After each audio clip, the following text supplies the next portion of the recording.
Hoje eu vou conversar com vocês sobre o melhor método para esquecer o passado. É uma fórmula mágica que você só vai descobrir se ficar até o final desse vídeo.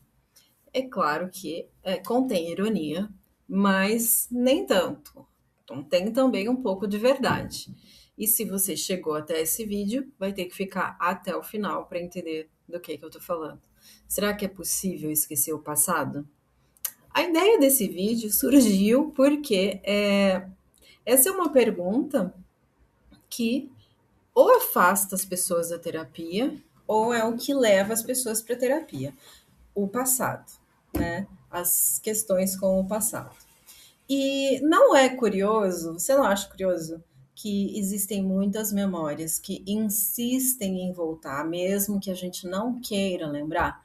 Não é curioso que a gente não tem o botãozinho de deletar e simplesmente esquecer as coisas que a gente não queria lembrar? Por quê? Aí a gente precisa falar sobre o conceito de memória. O ponto de vista que eu estou trazendo aqui hoje não é o ponto de vista da ciência positivista. Não é um ponto de vista, digamos, tradicional, que acredita que a memória é um dado que está gravado nos neurônios. O ponto de vista que eu trago aqui é o da psicanálise, mas também de filósofos como Bergson e Wittgenstein. Para vocês entenderem que eu não estou sozinha, não estou falando só das vozes da minha cabeça, apesar de falar com as vozes da minha cabeça, eu trago aqui duas bibliografias, duas referências muito bacanas, que são o Ivan Correia com A Psicanálise e os Seus Paradoxos e a Jo Gondar com Os Tempos da Psicanálise. Tem muitos outros autores que vão contribuir para aquilo que eu estou falando, especialmente Freud, né, o pai da psicanálise. Ele que vai trazer, primeiramente, essa pergunta, né? Essas interrupções no nosso pensamento, essas invasões com déjà vu, com fragmentos, com imagens, tudo isso estão associadas a reminiscências, a traços mnêmicos, a questões que envolvem a nossa memória, mas que não estão bem organizadas. Nós temos sensações, cheiros, olfato, tato, gosto. A nossa memória está no nosso corpo, a nossa memória também é afetiva, são afetos que nos lembram afetos também sentidos. A nossa memória está no gesto corporal, às vezes um movimento que a gente faz também pode ser um gatilho para a memória. Então, quanto mais difícil de lidar, de traduzir um acontecimento, mais ele vai gerando, então, memórias que vão sendo recalcadas, reprimidas, deslocadas, jogadas para o inconsciente. O que quer dizer isso? É que as coisas nos acontecem e a gente só vai entender a posteriori. A gente precisa de um trabalho para traduzir o que nos acontece. E esse é o trabalho da perlaboração que o psicanalista se dedica, né? A psicanálise ela é muito voltada a isso. Esse trabalho ele pode ser feito com amigos, com a ajuda de companheiros de arte, etc. Mas a psicanálise é uma ciência voltada justamente para isso. Por que não dá para fazer isso sozinho?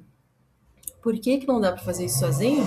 Porque a gente precisa de um testemunho, a gente precisa de alguém que nos escute, que sirva de referência para fazer trabalhar essa memória e esses acontecimentos. Esse outro, esse interlocutor é fundamental.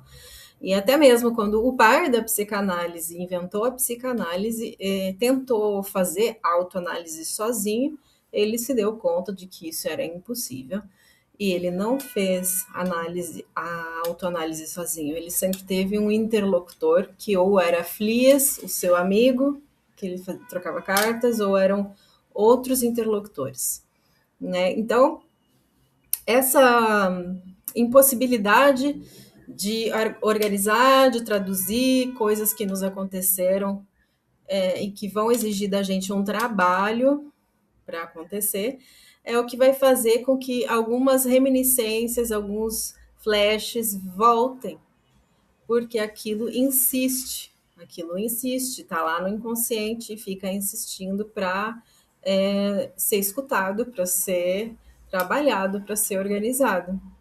Então, essas coisas que nos aconteceram, que ficaram embaralhadas, confusas, vão ficar chamando a nossa atenção, insistindo para que elas sejam escutadas e vistas e revisitadas. Porque o paradoxo é que nós não podemos esquecer aquilo que nós não podemos lembrar. Porque esse é um grande paradoxo. A gente não consegue esquecer aquilo que a gente não consegue recordar. Porque as coisas que não podem ser lembradas são basicamente as coisas que excederam a nossa capacidade tradutiva, as coisas que nos traumatizaram, as coisas que doem e que não podem ser recordadas.